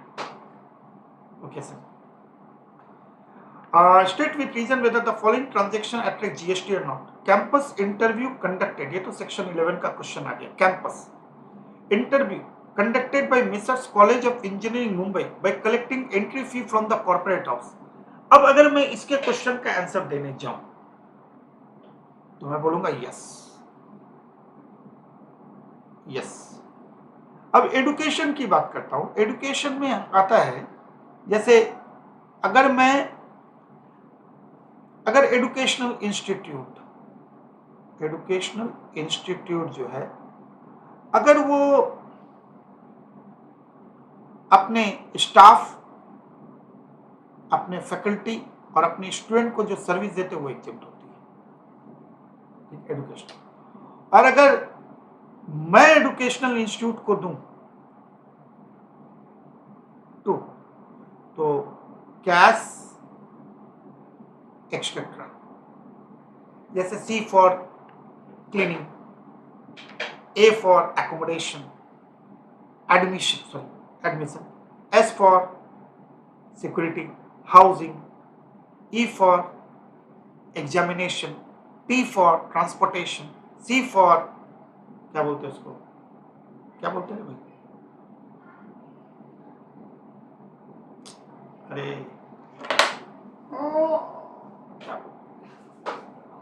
हाउसिंग एकोमोडेशन, क्या एक वर्ड। तो अगर आप एजुकेशनल इंस्टीट्यूट को कैश एक्सेट्रा यानी कि क्लीनिंग की सर्विस, एडमिशन की सर्विस, और या फिर सिक्योरिटी की सर्विस, हाउस कीपिंग की सर्विस, ठीक है ना, examination related service, transport related service, तो ये जो सर्विसेज आप देंगे ये एग्जम्प्ट है। एक ऑनलाइन भी है, ऑनलाइन जो पीरियोडिकल जर्नल्स होते हैं, ऑनलाइन मटेरियल क्लास 12 के बाद, ये जो सर्विस है, ये जो भी सर्विस आप दे रहे हो, अगर एजुकेशनल इंस्टीट्यूट को दे रहे हो +12 तक होना चाहिए, उसके बाद होगा तो टैक्सेबल हो जाएगा, ठीक है। Campus interview conducted by college of engineering Mumbai, तो ये तो कहीं कैंपस कौन सर्विस है, campus interview by messrs college of engineering Mumbai bye collecting entry fees from the corporate house. तो एजुकेशनल इंस्टीट्यूट इस केस में ना तो स्टूडेंट को सर्विस दे रही है, ना फिर फैकल्टी को दे, ना फिर आपको स्टाफ को दे रही है, तो टैक्सेबल है, खत्म कहानी। अच्छा, ये कस्टम आ गया, कस्टम आ गया, कस्टम आ गया, कस्टम, अच्छा हेड ऑफ, अच्छा ये जीएसटी आ गया, ठीक है ना। ये सेक्शन 16, 17 और 18 के बाद, ये इसके बाद 19, 20 और 21 में सारे केसेस हैं, इनपुट सर्विस डिस्ट्रीब्यूटर का केस है। अच्छा, इसमें आईएसडी, अच्छा इन्होंने पूरा बनाने के लिए दिया गया है, ये तो बड़ा लोचा उल्फत वाला काम होने वाला भी, ठीक है। करना क्या, देखते हैं, पढ़ते हैं, वो भी मार्क्स भी 8, बाप रे। XYZ having its head office at Mumbai, 3 units in different, एक बार देख तो साउंड है ना सब, ऐसा नहीं होना चाहिए कि गड़बड़ी हो जाए। XYZ having its head office in Mumbai, ISD का मतलब ही क्या होता है, ये HO है, ठीक। जितने भी इनपुट सर्विस जो भी आएगी वो HO के पास आएगी, HO। फिर HO के पास कई सारी ब्रांच ऑफिस होगी, branch office, branch office, branch office, branch office. तो जैसे जैसे ब्रांच की रिक्वायरमेंट होगी, जैसे जैसे ब्रांच की रिक्वायरमेंट होगी, HO क्या करेगा, इनको सप्लाई करेगा। तो इसलिए HO को हम लोग बोलते हैं इनपुट सर्विस डिस्ट्रीब्यूटर। इनपुट इसी के नाम पे आएगा, पर रिक्वायरमेंट के हिसाब से ब्रांच को करेगा। तो डेफिनेटली क्रेडिट नोट, क्रेडिट भी ये लोग क्लेम करेंगे, यूज कौन करेगा, ब्रांच करेगा। तो हेड ऑफिस का है, मुंबई में है, 3 unit and different state, Mumbai, Chennai and Delhi, which are operational in the current year. Messrs XYZ Limited the furnish the following for the month of December. बहुत इंपॉर्टेंट पीरियड होता है क्योंकि यह महीने के हिसाब से पूछा जाता है। You are required to distribute the below ITC of CGST, SGST paid on service and use only for Mumbai unit 3 lakh. अच्छा, CGST, SGST paid on service use only for Mumbai, IGST, CGST, SGST paid on service use for all unit 12 lakh. Total turnover the unit for the financial year, turnover Mumbai unit का इतना है, चेन्नई का इतना है, 10 है। अच्छा, turnover, चलो सबसे पहले हमको देखना है स्टूडेंट डिस्ट्रीब्यूशन कैसे करेंगे, जैसे जो जिसका यूज है वैसे करेंगे। Credit distributed to all unit, पहले तो टर्नओवर का हो गया, credit distributed to all unit. अगर आप ध्यान से देखो तो पहले पॉइंट को देखो क्या लिखा है, CGST and SGST paid on service used only for Mumbai unit 3 lakh. ये तो बड़ा लोचा है, उल्फत है, तो हम इसको क्या बोलेंगे, CGST एंड SGST किसके ऊपर, on paid on service, paid on service, total credit available कितना है? 3 लाख। और ये किसको जाएगा? मुंबई को जाएगा 3 लाख। Okay sir. फिर क्या लिखा? IGST, CGST, SGST paid on service in all unit. अच्छा, ऑल यूनिट है, ऑल यूनिट है, तो ये क्या हो गया? IGST, CGST, SGST paid on services. कितना है मेरे दोस्त? 12 लाख। अब इसको बांटोगे कैसे? बांटो कैसे?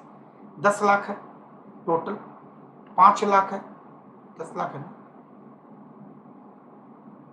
नहीं बाबा, करोड़ है, करोड़। अरे बाप रे बाप, करोड़ है।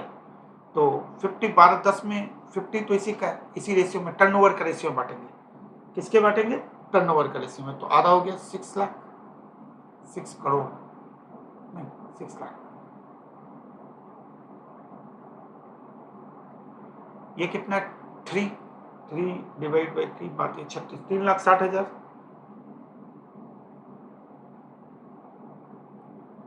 2,40,000। टोटल क्रेडिट अवेलेबल कितना है? 15 लाख। उसमें से मुंबई यूनिट कितना लेगी? 9 lakh. Chennai 360 and this is 240। सजा लिया हमने वर्किंग नोट। अब वर्किंग नोट में क्या देखना है? कोई वर्किंग नोट में करना है? कुछ नहीं करना है, प्रोपोर्शन करना था, उतना ही तो बताना था। हट, कोई क्वेश्चन है? जो वर्किंग नोट में किया है तो कैसे क्या बता देता हूँ। मुंबई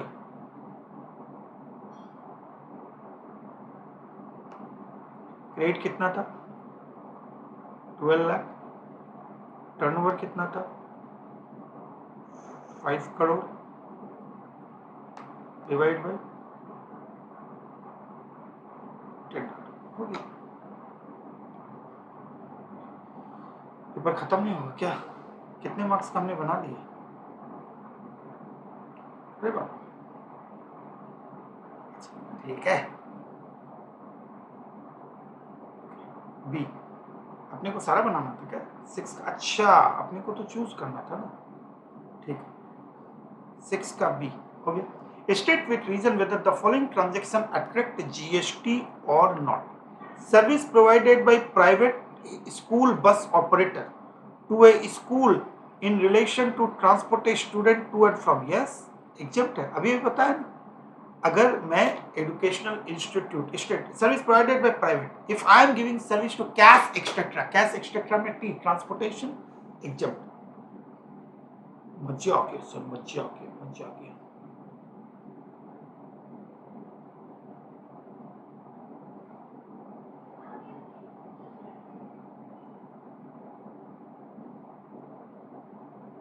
आगे बढ़े, आगे बढ़े।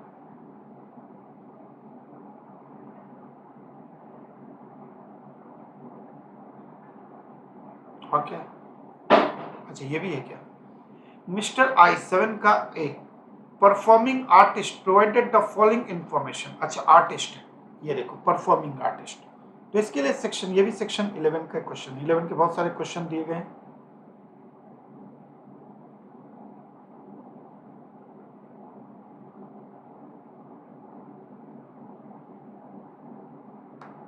क्लासिकल, आर्ट, फॉल्क, अगर ये सब है परफॉर्मेंस करें तो एग्जेम्प्ट है। प्रोवाइडेड जो फीस है कंसिडरेशन 1,50,000 से कम। पर अगर आप इन सब चीजों में परफॉर्म करें, क्लासिकल, आर्ट्स और फॉल्क्स, देखते क्या लिखा है। I performing artist provided the following information relating to this this this. तो परफॉर्मिंग क्लासिकल डांस है और 1,49,000 है, मैंने अभी कहा। तो यहाँ पे आप टाइप करोगे, आप यहाँ पे लिखना कैसे, क्लासिकल डांस ऐसे लिखना, यहाँ पे नील कर देना, क्यों?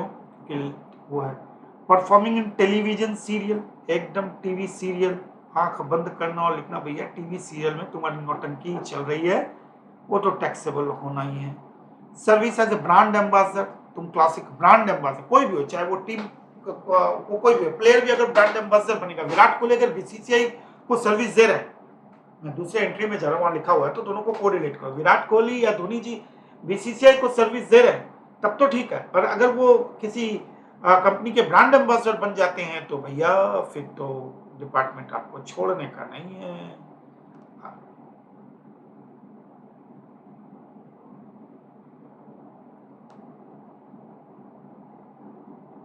टाइप कर दिया। Coaching in recreational activity relating to recreational activity, coaching to recreational activity. Recreational activity कोई टेंशन नहीं है, ये एंट्री में मिल जाएगा आपको, 80s में मिल जाएगा। Coaching in case recreational, recreational होता है ना, तनाव मुक्त करते हैं, रिलेटेड टू आर्ट्स, किससे आर्ट्स है, तो उसको नील कर दो। ठीक है सर, कर दिया।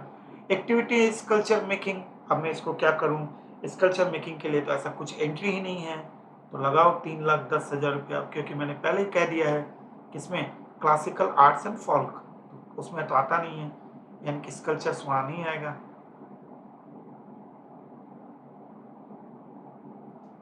और फिर क्या है, परफॉर्मिंग वेस्टर्न, अरे बाप रे वेस्टर्न, यहाँ तो क्लासिकल की बात हो रही है और वेस्टर्न। 90,000, 280, 12, 14, 1480, 1780, 1790, 1790, 1880।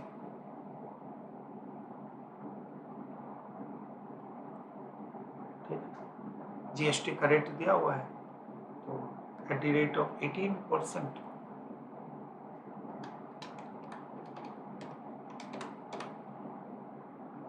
जीएसटी 338,400।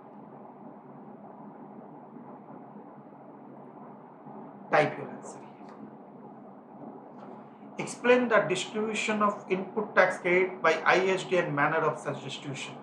ये तो सिंपल सी बात है, आपको जो डिस्ट्रीब्यूशन करेगा, ये पूरा एक थ्योरी है, सेक्शन 18-19 में जाएंगे तो आपको पूरा मिल जाएगा, वो आपको लिखना है, टर्नओवर का बेस होगा, ये होगा, वो आपका मटेरियल से आप देख लीजिएगा। You are required to write short notes on any 4 out of 5। अच्छा, advance payment of GST and refund claim by casual trading, trading नहीं है वो, टैक्सेबल पर्सन, ट्रेडिंग नहीं है।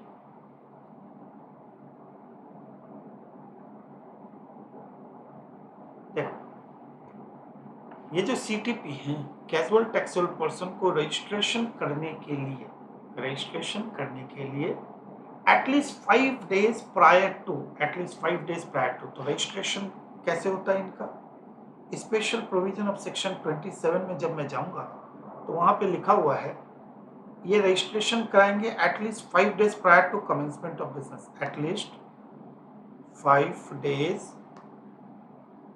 prior to commencement of business, at least 5 days prior to commencement of business, prior to commencement of business। ठीक है, ठीक, यहां पे उन्होंने लिखा है कि advance GST must be paid.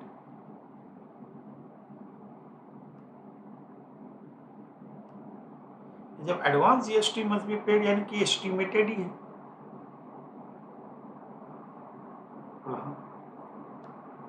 ठीक। इस लाइसेंस की जो वैलिडिटी है 90 days है और टाइम स्पेसिफाइड।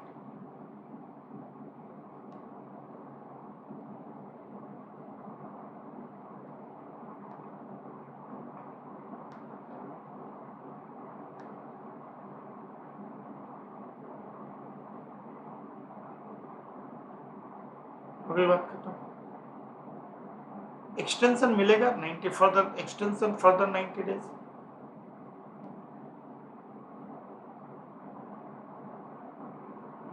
फर्दर 90 days के लिए एक्सटेंशन भी मिल जाएगा आपको। फिर जो फर्दर एक्सटेंशन के लिए मिलेगा एडिशनल, उस केस में भी बोलता है एडिशनल एडवांस जीएसटी देना पड़ेगा।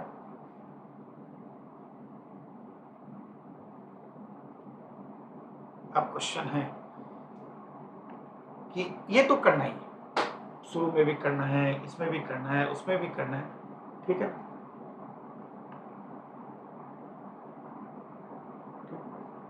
अब मुद्दा आता है कि इसने काम कर लिया, काम करने के बाद कैजुअल टैक्सेबल पर्सन है, काम कर लिया, रजिस्ट्रेशन सर्टिफिकेट हो गया, इसका रजिस्ट्रेशन खत्म हो गया, तो इसको सेंट्रल गवर्नमेंट क्या करेगी, ग्रांट रिफंड, जो बच गया उसको ग्रांट रिफंड कर देगी। Central government grant, central government is form power, the casual taxable person is eligible for refund, उसको रिफंड मिलने के लिए वो एलिजिबल है, of the advance tax deposited, क्योंकि उसने एडवांस दिया था रजिस्ट्रेशन के समय। तो आप कहीं भी जाते हो तो एडवांस देते हो, आप कभी वहां जाते हो ना, क्या बोलते हो, फूड कोर्ट, फूड कोर्ट में आप जाते हो तो एक कार्ड पे आप रिचार्ज कराते हो, जब खा पी लेते हो वापस से कार्ड को जमा करते हो तो रिफंड आ जाता है, वही वाली चीज है। रिफंड तो आपको मिलेगा ही मिलेगा।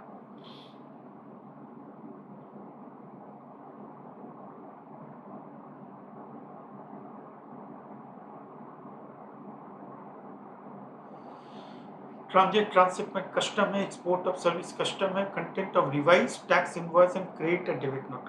Content of revise tax invoice, revise tax invoice मतलब हो गया section 31 subsection 3 clause 1। Credit note हो गया सेक्शन 34 1 एंड 2। डेबिट नोट हो गया section 34 3 and 4। Okay, revise tax invoice क्या होता है एग्जैक्टली ध्यान से जैसे डेट ऑफ लाइबल, मान लीजिए कि हमारे मित्र लाइबल हो गए 1 सितंबर 2020, 30 दिन में इसने एप्लीकेशन भी कर दिया। इन्होंने कितने दिन में एप्लीकेशन है, विदिन 30 डेज करना पड़ता है, अगर कर दिया तो। एप्लीकेशन कब किया, 18 सितंबर 2020। अब एप्लीकेशन किया तो ग्रांट भी होगा, बोलो यस सर ग्रांट होगा।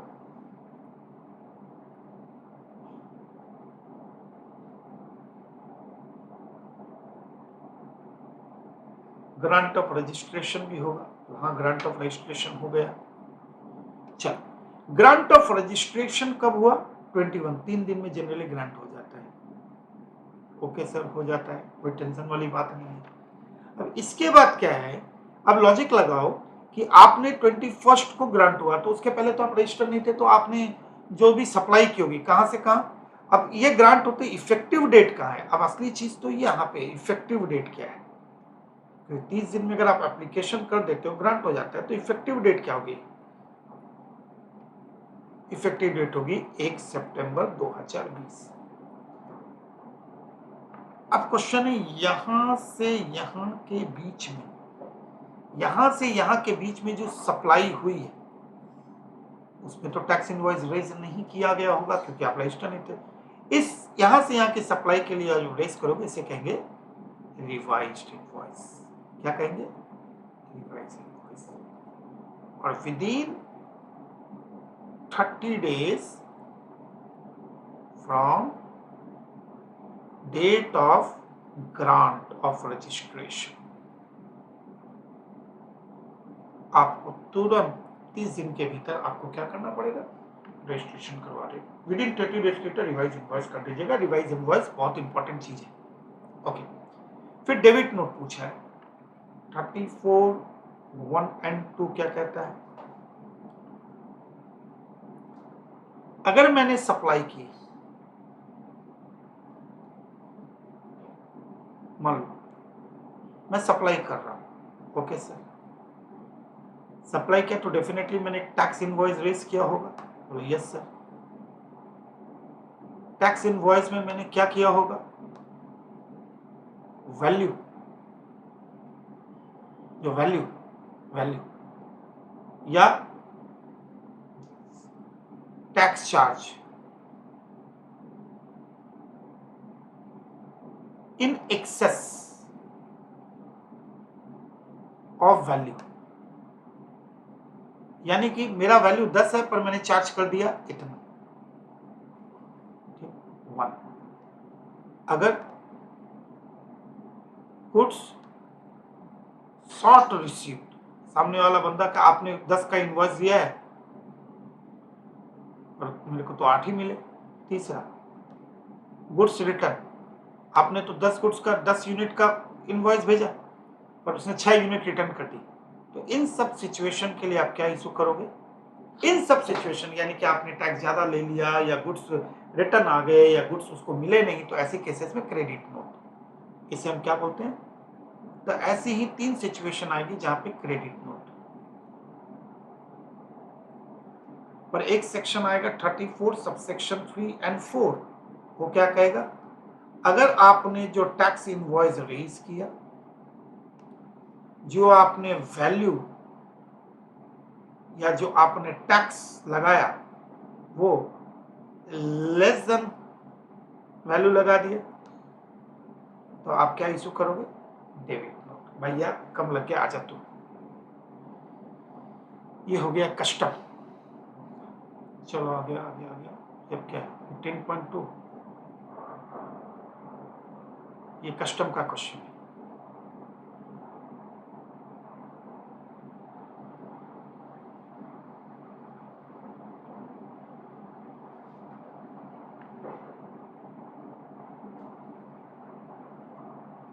कस्टम का क्वेश्चन, ये पूरा कस्टम का इजी है। कस्टम कस्टम इजी क्वेश्चन, तो कस्टम पढ़ाऊंगा 20 तारीख के बाद, तो कर लीजिएगा।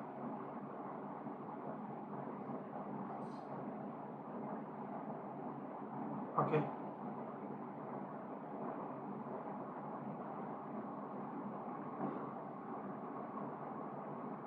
ये तो जीएसटी का क्वेश्चन, ये तो अपने को बनाना ही पड़ेगा।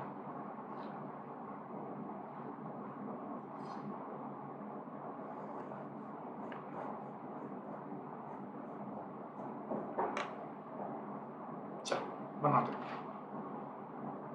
Question number 10, Mr. Hay has started a transport business in Andhra. Okay. Mr. K had commenced operation in Karnataka in transport sector, and Mr. T, who hails from Tamil Nadu and taken over his father business of transportation. क्या कहानी बना यार? Mr. A started a transport business in Andhra. Mr. K has commenced operation 2000 in Karnataka in a transport sector, and Mr. T, who hails from Tamil Nadu. यहाँ पे आंध्र प्रदेश भी आ गया है और कर्नाटका भी आ गया और तमिलनाडु, 3 साउदर्न स्टेट आ गए। ठीक है सर।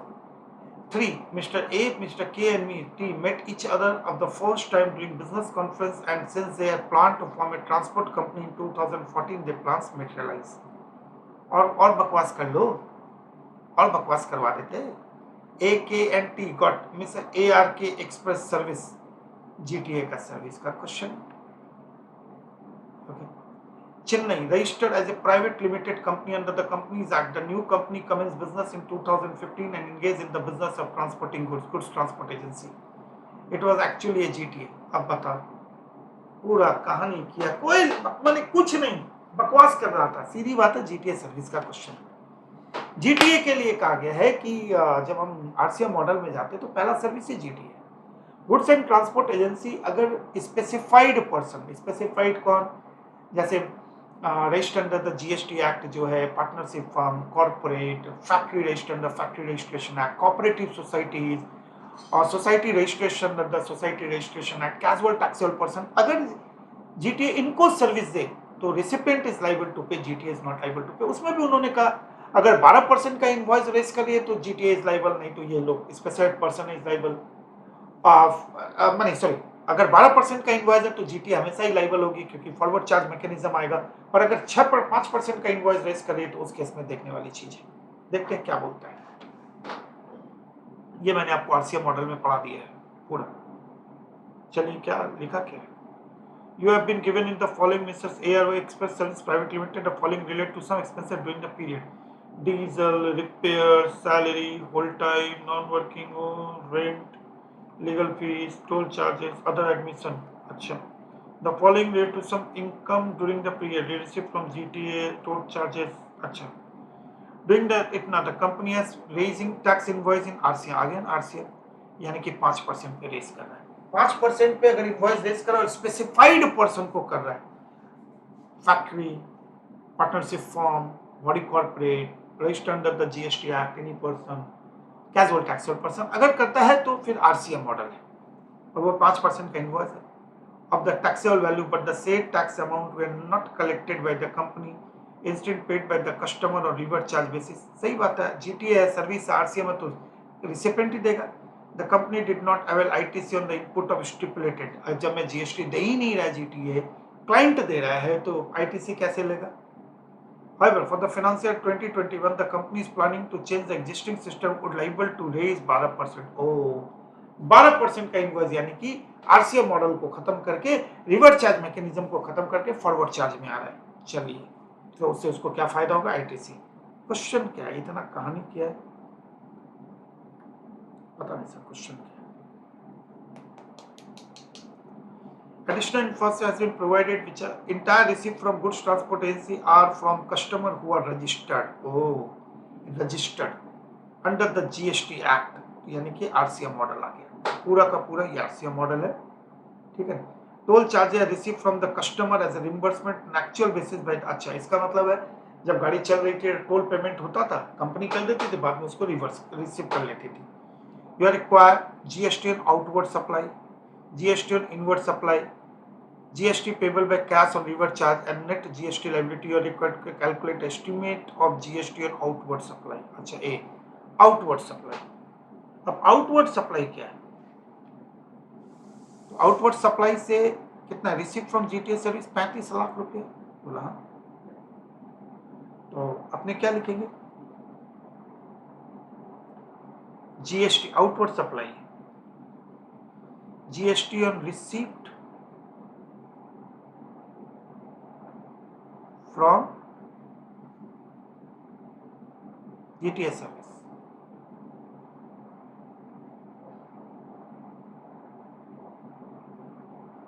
कितना रिसीव किया है?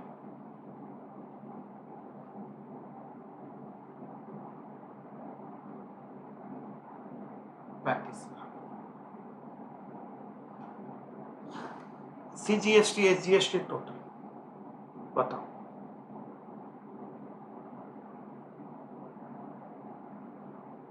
Computation receipt GST and told charges, तो 35 लाख. तो CGST at the rate of 6%, SGST at the rate of 6%, क्योंकि बोला ना उसमें मुझे चेंज करना है, तो कर ले बाबा, चेंज कर ले. 35 लाख के ऊपर 6%, 2,10,000.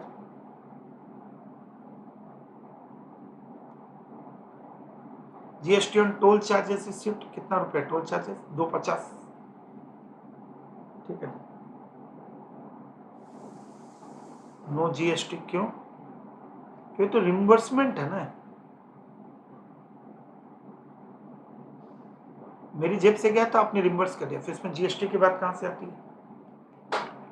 रास्ते में गाड़ी जा रही थी, सामान था, तो मालिक तो नहीं होता, ड्राइवर उसको देता है और वही पैसे फिर वो रिवर्स करती है, तो इसमें तो मतलब ही नहीं बनता. ये तो मेरा ही पैसा मुझे वापस में, तो जीएसटी की बात ही कहां से आती है? तो टोटल कितना हो गया? सीजीएसटी आउटवर्ड सप्लाई में 2,10,000, एसजीएसटी कितना हो गया? 2,10,000, 420. Okay. You are required to calculate estimated of GST on inward supply eligible for ITC. Inward supply ध्यान देना पड़ेगा. Inward supply. डीजल एक्सपेंसेस, इस पे तो जीएसटी लगता ही नहीं है. रिपेयर एंड मेंटेनेंस पे जीएसटी जरूर लगा है, 27. तो इनवर्ड सप्लाई मतलब मेरी गाड़ी का रिपेयर मेंटेनेंस हो रहा है, तो मैं जीएसटी दे रहा हूँ. इनवर्ड मतलब जो मैं सर्विस ले रहा हूँ, तो रिपेयर की मैंने सर्विस ली. अच्छा, डीजल ना, रिपेयर्स एंड मेंटेनेंस का मिलेगा. सैलरी पेड, ये तो सैलरी पेड है, इस पे तो जीएसटी का मतलब ही नहीं. Whole time director remuneration, whole time director remuneration, whole time director remuneration. अगर मैं मान लेता हूं director is an employ,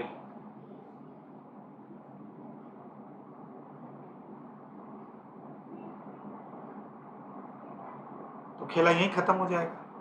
non whole time director remuneration, कितना घटिया पॉइंट है. ठीक है ना. नॉन होल टाइम डायरेक्टर, तो अपने नहीं मान रहे हैं कि एम्प्लॉय नहीं. और डायरेक्टर में क्या आता? आरसीएम आता. आरसीएम यानी कि मैं ही लायबल हूं. Vehicle higher charges, vehicle higher charges, vehicle higher charges, vehicle higher charges, ठीक है ना, हायर चार्जेस, ये एग्जेम्प्ट। व्हीकल हायर चार्जेस, इसका मतलब क्या है, ये भी नहीं लगेगा कि इसका मतलब क्या है, no GST, non GST item, मतलब कैसे सर, कैसे आपको लगा? देखो व्हीकल हायर चार्जेस यानी कि सेम लाइन ऑफ बिजनेस से ही मैं जैसे जैसे मेरे पास 5 गाड़ी है, अचानक मेरे पास ऑर्डर आया कि 10 गाड़ी 15 गाड़ी सप्लाई करनी, मैंने रंजीत को फोन किया, मैं इनको फोन किया, मानस को फोन किया, अरे तुम लोग के 3-3 गाड़ी होगी क्या? सबसे मैंने गाड़ी ले ली, तो वो जो मानस भी गाड़ी सब हायर चार्ज हायरिंग में इंगेज है, पवित्रा भी है, रंजीत भी है और मयंक भी है, तो ये लोग सेम लाइन ऑफ बिजनेस में होता है, तो जीएसटी का प्रावधान नहीं आता सेम लाइन। तो व्हीकल हायर चार्ज यानी कि सेम लाइन वाले से लिया होगा। रेंट, रेंट देखिए क्या लिखता है रेंट के बारे में, rent include CGST and SGST, include तो चलो इसमें तो कुछ करने का ही नहीं है, तो इंक्लूडेड ही है। Legal fees paid to advocate, yes legal fees paid to advocate जैसे ही आ गया, legal fees paid to advocate, advocate is not liable, business entity is liable.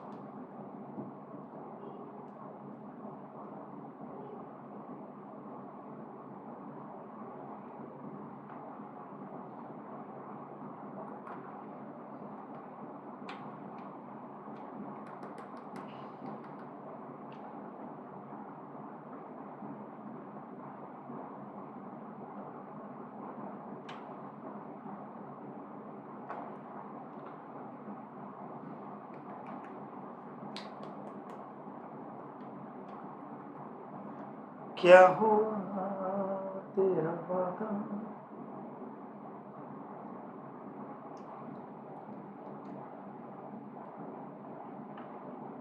Rent, ठीक है, लीगल फीस आरसीएम में आ गया, मुझे ही देना है, टोल चार्जेस एग्जेम्प्ट होता अभी बताया था, अदर एडमिनिस्ट्रेशन मिल जाएगा। ओके, तो अपने को क्या क्या पकड़ना है, क्या क्या मिला अपने को ये देखना है, अपने को रिपेयर्स के ऊपर मिलेगा, बोला हाँ मिलेगा, और अपने को salary whole time non whole time rent पे मिलेगा, रेंट पे मिलेगा, ठीक है, और किस पे मिलेगा, toll charge other sorry administration पे मिलेगा, बोला हाँ सर मिलेगा,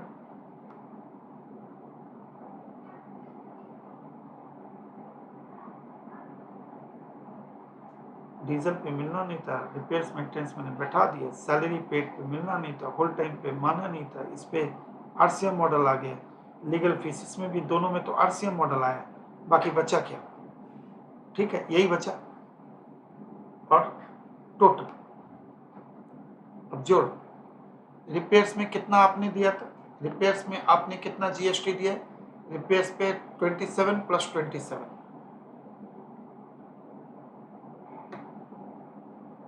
27 27 54, यस, रेंट, रेंट पे कितना जीएसटी दिया 5400,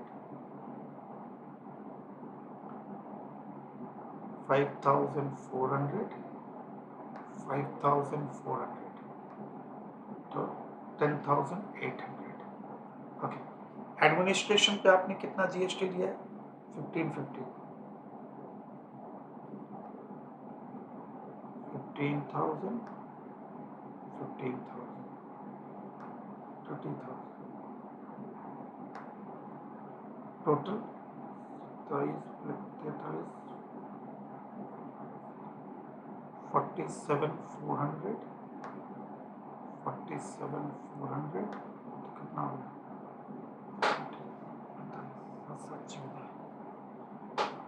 94,800,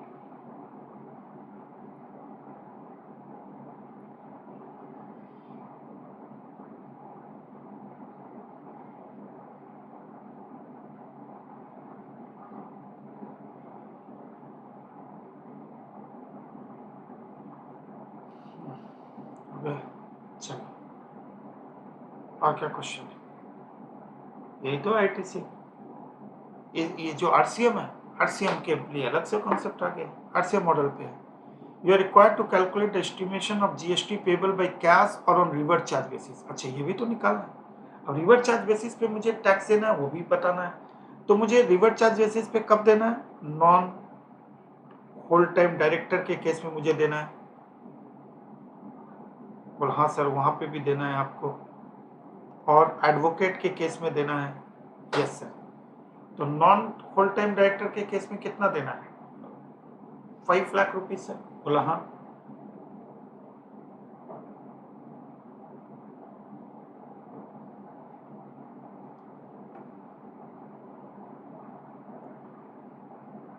और किस पे देना है?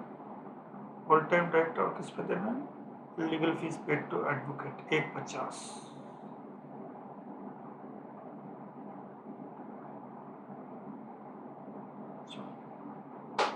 5 लाख। तो CGST SGST RCM मॉडल में देना पड़ेगा 9% ऑफ 5 लाख, 9% ऑफ 5 लाख 45,000 मैंने दिया। 45 टोटल 90। लीगल फीस कितनी थी? 1.5 lakh. CGST SGST 9% of 150, 9% of 150 13,500, 13,500, 13,500, 13,500 26 27 रुपया। तो टोटल कितना हो गया? 45 और 13 58,500, 58,500। ओके, तो हो गया 1,17,000। चलिए, ये हो गया आपका RCM। ये कौन सा मॉडल? RCM मॉडल है, ठीक है ना। और RCM मॉडल में कौन GTA टैक्स देगा? GTA टैक्स देगा। और जो टैक्स देगा उसका ITC भी लेगा। हाँ, डेफिनेटली लेगा सर, वो तो ITC लेगा। यहाँ पे जो इसने टैक्स दिया इसका भी वो ITC लेगा, एकदम लेगा सर। ITC लेने के लिए तो इतना काम कांड कारखाना कर रहा हूँ। ये required to calculate distant net. आ गया ना नेट? बोला हाँ sir. GST on outward supply, मैं जो सप्लाई किया आउटवर्ड पे GST कितना था? आपने निकाला ही था। 210 सरकार को देना है। 210 यू हैव टू पे, 210 यू हैव टू पे, 420 यू हैव टू पे। ओके सर, लेस कर देते हैं ITC। कितना ITC? लॉजिक की बात, ITC तुम्हारे आपके पास कितना है? पहले आप बताओ, इनवर्ड सप्लाई पे आपके पास ITC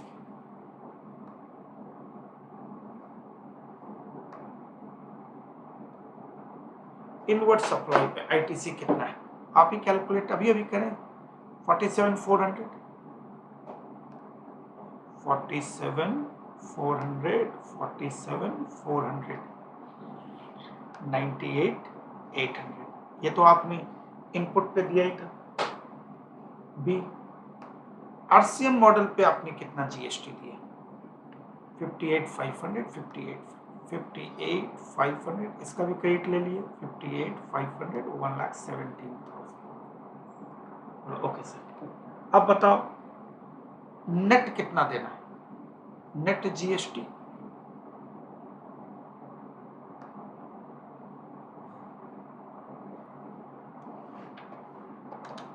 2,10,000, 47,400 minus 58,500, 104, 100, 104, 100। ये देना नेट, यानी कि 2,08,200।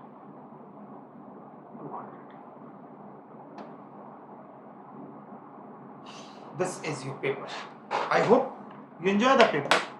शांति से करोगे। अगर मॉक टेस्ट के पेपर को अगर आप देखो, अगर यही आपका एग्जाम का पैटर्न है, अगर मैं ये फिर से बोल रहा हूँ, अगर यही आपके एग्जाम का पैटर्न है तो दोस्त लूट लो।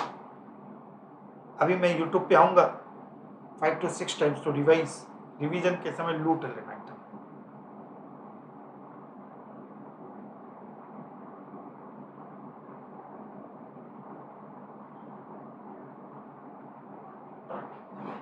ठीक है ना, एकदम लूट लेने का, मैंने एकदम भी एक भी ऐसा क्वेश्चन, या अभी क्वेश्चन स्टार्ट करूंगा तो क्वेश्चन भी एकदम इजी है। आपने देखा होगा कितना है, आप क्वेश्चन के पैटर्न को देखो। If they are going to ask 1 marks question 1 marks question 1 marks question, तो आपको कितना टाइम लगेगा, ठीक है ना। तो this are the questions.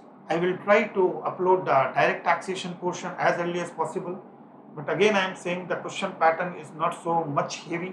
It's a very simple one line, खाली concept की बात है कि if you know the concept of GST you can do anything. Thank you very much sir, thank you.